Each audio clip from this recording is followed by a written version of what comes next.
नमस्कार. आपलं स्वागत आहे आयकॉन स्टील प्रस्तुत बिल्ड आयकॉन या उपक्रमामध्ये. आज आम्ही आलो सांगलीमध्ये आणि माझ्यासोबत आहेत इंजिनियर राजित घळसाजी सर, नमस्कार. ज्यांनी खरं तर 2005 पासून या क्षेत्रात अतिशय उत्तमरित्या काम करायला सुरुवात केली.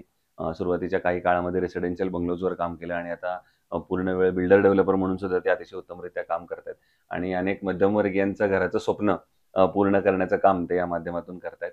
तर बिल्ड आयकॉन या प्लॅटफॉर्मवर आपण त्यांच्याशी या सगळ्या प्रवासाबद्दल, अनुभवाबद्दल आज आपण गप्पा मारणार आहोत. गप्पांना आपण इथून सुरुवात करूया. ते म्हणजे तुमच्या साधारणपणे शैक्षणिक प्रवासापासून. तर शाळा कुठली होती? कॉलेज कुठलं होतं? आणि सिव्हिल इंजिनिअरिंग या फील्डमध्ये येण्यामागची प्रेरणा कुणाची होती? किंवा या फील्डची गोडी कशी लागली? तर तो एकंदर प्रवास, जरा बरोबर. शैक्षणिक प्रवास तुमच्याकडनं ऐकायचा आहे. कसा होता तो? 86 साली मराठी मीडियममधनं 10वी पास झाले. 86 नंतर विलिंग्डन कॉलेजला 11वी-12वी केलं सायन्स. त्यानंतर वालचंदला तर काय आम्हाला त्यावेळेला काय मिळाले हां. नाही त्या मार्क्सवर. पण कॉलेज जवळ पडत होतं म्हणून लट्टे पॉलिटेक्निकला डिप्लोमाला ॲडमिशन घेतली आणि बरोबर. मला वाटतं 91च्या आसपास मी पासआउट झालो. हं. त्यानंतर 4-5 वर्ष मी सांगलीतच एक बिल्डर आहेत कोटी भास्कर, त्यांच्याकडं सर्व्हिस केली. त्यानंतर मी बेक्टेलमध्ये गेलो, एनरॉन हा प्रोजेक्ट हो, गुहागरला. हो. तिथं मी साधारण 2002 पर्यंत काम केलं. त्यानंतर मला वाटलं की बास आता नोकरी वगैरे बास. थोडासा स्वतःचा आपण आता व्यवसाय चालू करावा हं. म्हणून मग मी परत सांगलीला आलो. मग सांगलीला थोडं छोटे-मोठे बंगले करत-करत 2007 साली मी पहिली अपार्टमेंट बांधली माझी. हं. पण हे कॉलेज जवळ पडावं म्हणून तुम्ही ते लट्टे पॉलिटेक्निक घेतलं. पण इन जनरल सिव्हिल इंजिनिअरिंगकडे येण्याची कसं ओढ अच्छा. होती? हां. काय नाही पहिल्यापासून इंजिनिअरिंग कुठलं तरी फॅकल्टी घ्यायची आणि मग माझे काकाही सिव्हिल इंजिनियर होते. पुण्यात चांगले व्यवस्थित नामवंत बिल्डर होते त्यावेळेला. अच्छा. मग त्यांच्या प्रेरणेनं सिव्हिल इंजिनिअरिंग घेतलं ते. घेतलं. क्या बात आहे! पण माझ्या मते तोही एक निर्णय फार महत्त्वाचा होता, जेव्हा हं. नोकरी सोडून तुम्ही पुन्हा सांगलीला हो, परत हो. आलात. कारण आज तुम्ही नाहीतर अदरवाईज एवढे मोठा टप्पा त्यातनं गाठता आला गाठता नसता. आला नसता. बरोबर आहे. आणि त्यातनं पुढचा आणखीन एक प्रश्न येतो, म्हणजे जो प्रत्येक सिव्हिल इंजिनिअरच्या आयुष्यात असतो, तो म्हणजे जेव्हा इंडिव्हिज्युअल आपण कामाला सुरुवात हं, करतो, तेव्हा पहिला केलेला प्रोजेक्ट. हं. कारण त्या प्रोजेक्टवर थोडंसं दडपण पण असतं, थोडीशी भीती पण असते, की आपण आता पहिल्यांदाच वैयक्तिकरित्या काम करणार आहे. तर त्या प्रोजेक्टची काय आठवण आहे का? जेव्हा पहिल्यांदा सांगलीत आठवण परत म्हणजे मी आलात? पहिल्यांदा सुरुवात जेव्हा केली 2002 साली, हं, त्यावेळेला मी आउट ऑफ टच होतो. सांगलीत बरेच वर्ष नव्हतो मी. हं, सुरुवात कुठनं करायची, काय करायची मला काहीच कळत नव्हतं. 6 महिने माझे असेच गेले. हं, त्यानंतर अगदी छोटी-छोटी, अगदी हं, हं. हं, हं, हं. छोटी-छोटी बाथरूम रिनोव्हेशन्स हं, किंवा हं, हं, हॉल रिनोव्हेशन, हं, घराचं इंटिरियरचं हं. ह्यापासून सुरुवात केली. बरोबर. मग 2004 साली मला एक अगदी जवळच्या मित्राच्या बंगला बांधायची संधी मिळाली. हं, हं, मग तो बंगला अगदी मग व्यवस्थित क्वालिटी आणि चांगला बांधला. अगदी व्यवस्थित बांधल्यानंतर मग त्याला बघून हं. त्या कामामुळं मग आणि 1-2 कामं आणि 1-3 कामं असं करत-करत तो एक सेट बसला. अच्छा. आणि मग त्याच्यानंतर मग सुरुवात झाली. त्याच्यानंतर मग मी 2007 साली मग पहिली माझी अपार्टमेंट बांधली. हं. 5,000 स्क्वेअर फूटचा प्लॉट होता आणि त्याच्यात एक 11 युनिट्स मी बांधली. ती वाह! सक्सेस झाल्यानंतर मग सुरूच झालं ते प्रोसेस. बरोबर आहे. मग आता या पुढच्या प्रवासाला किंवा काही तांत्रिक प्रश्नांकडं. हं. त्यातला पहिला प्रश्न आहे, आता तुम्ही इतकं वर्ष सांगलीत सुद्धा काम केलेलं आहे. तर या भागामध्ये अकुशल कामगारांचं प्रमाण फार मोठं आहे. आहे, अनस्किल्ड लेबर आपण ज्याला आहे. म्हणतो. बरोबर. आणि अशा अकुशल कामगारांबरोबर काम करणं बऱ्याचदा धोकादायक सुद्धा ठरू शकतं. बरोबर आहे. तर त्याबद्दलचा तुमचा अनुभव कसा आहे आणि तुम्ही कशी ती परिस्थिती हाताळता? नाही मी आता बेक्टेलमध्ये होतो आणि बेक्टेलचा पहिला हे होता रूल की 0 ॲक्सिडेंट आणि तिथं खूप सेफ्टी प्रिकॉशन होतं. सेफ्टी ऑफिसर होते, हेल्मेट, सेफ्टी बेल्ट सगळं होतं. मग मी जेव्हा सांगलीत आलो तेव्हा पहिले 6 महिने मी या गोष्टी त्या अप्लाय करायला चालू केल्या, की बाबा हँड ग्लोव्हज घालायला पाहिजे तुम्ही, गॉगल्स लावायला पाहिजेत, हेल्मेट घालायला पाहिजे. पण समहाऊ ते झालं नाही वर्क आणि लोकांना ते सेफ्टी बेल्ट घालून पाडावर चढून काम करता ते अडकून ठेवायचे कुठेतरी आणि काम करायचे. शेवटी मी पण विचार केला, की ठीक आहे असंच जर चालत असेल तर मग मी पण थोडंसं दुर्लक्ष केलं आणि मग थोडा तरी सेफ्टीचा आता सुद्धा मी पाळतो. पण लोकं एवढा त्याचा अवेअरनेस फॉलो घेत करत नाहीत, नाहीत. फॉलो बरोबर करत नाहीत. आहे. बरोबर आहे. बरोबर आहे.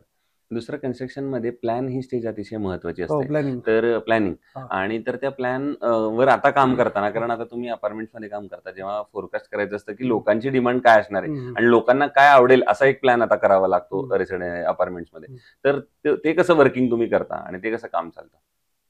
सुरुवातीला तर त्या प्लॉट आम्ही बघतो, एरिया कुठला बघतो आणि तो प्लॉट बघताना मी तिथं राहीन का? मी समजा तिथं अपार्टमेंट फ्लॅट घेतला आणि मी तिथं राहीन का? हा पहिल्यांदा विचार करतो आणि मी राहणार आहे, म्हणजे माझी तयारी आहे तिथं राहायची, तर मग मी तो प्लॉट घेतो आणि मग पहिलं आर्किटेक्टला कन्सल्ट करतो की ते वर्केबल आहे का, हं. किती आपल्याला तिथं बांधता येईल, किती आपल्याला सेल होईल, काय रेट न होईल. मग त्या पद्धतीनं आम्ही मग पुढे जातो आणि मग प्लॅन करतो जो साधारण सगळ्यांना सर्वमान्य असेल असं प्लॅन. 2 BHK, 1 BHK, 3 BHK जे काही डिझाईन असेल, थोडंफार वास्तुशास्त्र त्याच्यात आपण त्याच्यात इम्प्लाय करायचा प्रयत्न करतो आणि अशा पद्धतीनं पुढे जातो. बरोबर आहे. पण आता वेगवेगळ्या लोकेशनला प्लॅन करताना आणि वेगवेगळ्या तिकीट साईटचे प्लॅन करताना तुम्हाला बजेट आणि क्वालिटी हे पण जरा मेंटेन करताना मेंटेन तारेवरची करा. कसरत असते. बरोबर आहे, बरोबर तर आहे. ती कशी कसरत असते मग?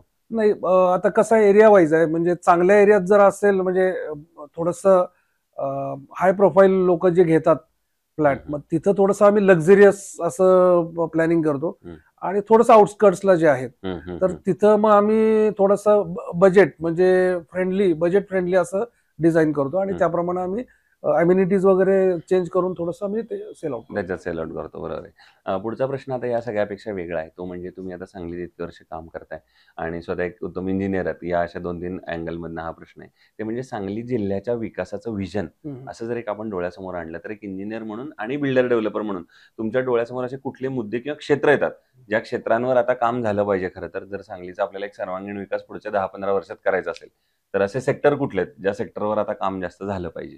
सगळ्यात महत्वाचं आहे सांगली. हे मी जवळपास 45-50 वर्ष सांगलीत राहतोय. हं, तर सांगली हे अतिशय वातावरणाच्या दृष्टीने म्हणजे हं, एन्व्हायरमेंटच्या दृष्टीने अतिशय उत्तम शहर आहे. हं, जिथं कुठेही एक्स्ट्रीम पावसाळा नाहीये, एक्स्ट्रीम उन्हाळा नाहीये, एक्स्ट्रीम हिवाळा नाहीये. बॅलन्स ऋतू आहेत सगळे. आणि त्याच्यातलं हे जे एन्व्हायरमेंट आहे ते स्वच्छ आहे, हं, क्लीन आहे.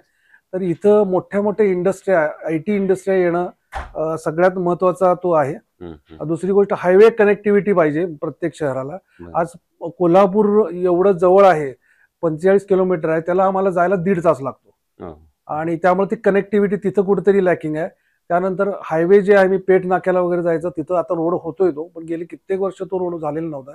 तिथं जायला आम्हाला 2-2.5 तास लागायचे आणि या हायवे कनेक्टिव्हिटी नसल्यामुळे कदाचित सांगली थोडंसं शहर मागं पडलं. पण इथून पुढच्या काळात जरा थोडासा सिरियसली पॉलिटिशियनने विचार केला तर सांगलीसारखं उत्तम बिझनेस ठिकाण नाहीये. बरोबर आहे. पण रोडची जर कनेक्टिव्हिटी हा विचार केला, तर मग तुम्हाला काय वाटतं शासनानं अजून काय प्रयत्न केले पाहिजेत किंवा पावलं उचलली पाहिजेत याला गती देण्यासाठी अजून? शासनाने सर्वप्रथम तरी पहिला इथली जे तरुण लोक आहेत ते सांगलीत राहत नाहीयेत. ते सांगली सोडून पुणे किंवा मुंबई किंवा कोल्हापूर सारख्या मोठ्या सिटीकडे जात आहेत, आकर्षित होत आहेत. हं.